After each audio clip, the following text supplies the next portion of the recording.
নমস্কার, welcome back to magic moment at Rinki's ওয়ার্ল্ডের একটা ব্লগে। সবাই কেমন আছো?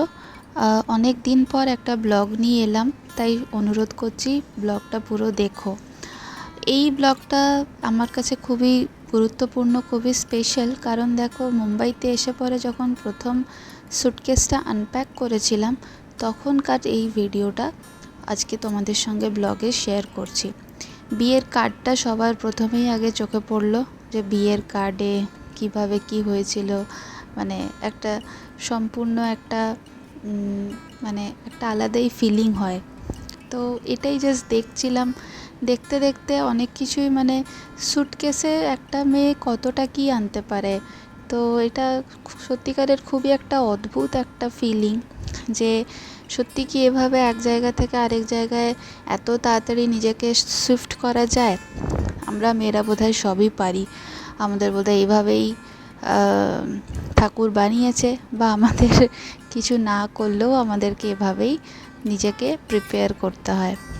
তো যাই হোক, এটা দেখো বিয়ের শাড়িটা, আশা করি তোমাদের সবার মনে আছে। এটা পৈঠানি সিল্ক ছিল, পাটোলা বলতে যাচ্ছিলাম, পৈঠানি সিল্ক ছিল। তো আমাদের তো জোটটা খোলা হয়েছিল মন্দিরে, সেই জন্য শাড়িটা ভালো করেই ভাঁজ করে নিয়ে আসতে পেরেছি, নাহলে সেই দুমড়ে মুচড়ে একদম অবস্থা খারাপ হয়ে যায়।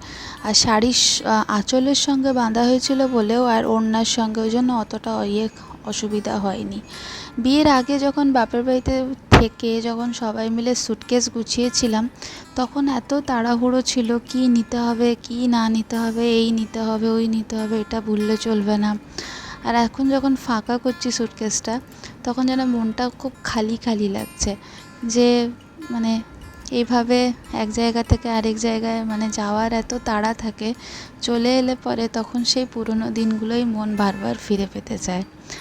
কিছু করার নেই, নতুন জায়গায় সবাই মিলে ভালোভাবে থাকতে হবে। তো এই একটা তোমাদের সঙ্গে শেয়ার করতে পেরেই আমার খুব ভালো লাগে।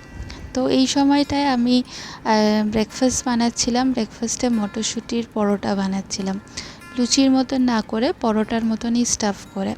তো এটা করার পরে সন্ধেবেলার দিকে একবার নিচে নেমেছিলাম, বিকেলের দিকে।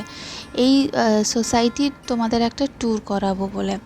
এই যে বড় বিল্ডিংটা দেখছো, এই বিল্ডিংটা হচ্ছে আমাদের বিল্ডিংটা, যেখানে আমরা থাকি, এক্সোটিকা বলে।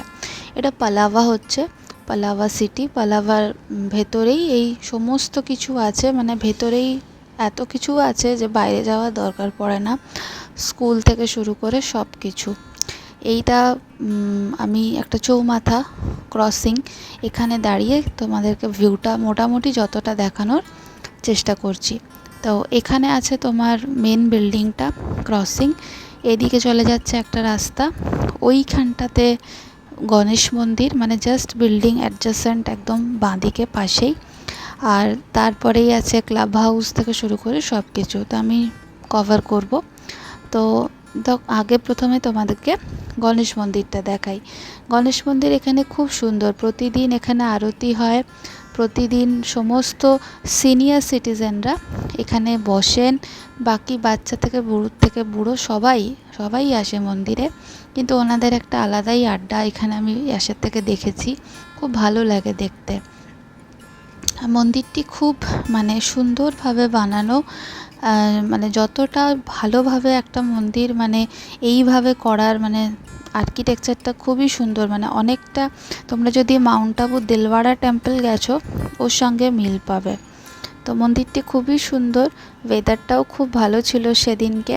এইখানে দেখো বলছিলাম না, সবাই বসে গল্প করে, বিকেল থেকেই নাম গান এখানে হয়, মানে হরে কৃষ্ণ হরে নাম, বা মঙ্গলবারে যেমন বজরংবলী পাঠ, নানান রকমের এখানে পাঠ হয় প্রতিদিনই। সবাই মিলে বসে এখানকার যারা আছেন তারা করেন, তো খুবই ভালো লাগে। এই মন্দির চত্বরে যদি এখানে এসে একটু বসতে পারি বিকেলবেলাটায়, মনটা সত্যিই ভালো হয়ে যায়। অনেকটা জায়গা জুড়ে সুন্দর করে বাঁধানো এবং চেয়ার দেয়া আছে, যাতে সবাই এখানে এসে বিকেলটায় বসতে পারে। আর এই জায়গাটা মানে মন্দিরটার থেকে নিচে সিঁড়ি দিয়ে নেমে বাঁদিকেই গেলে একটি ছোট্ট শিব মন্দিরও করা আছে, যেখানে শিবের পুজো হয়। তো জায়গাটি খুবই ভালো লাগবে এলে। তোমাদের কেমন লাগলো আমার এই ব্লগটা জানিও। আবার দেখা হবে পরের ব্লগে। সবাই খুব ভালো থেকো।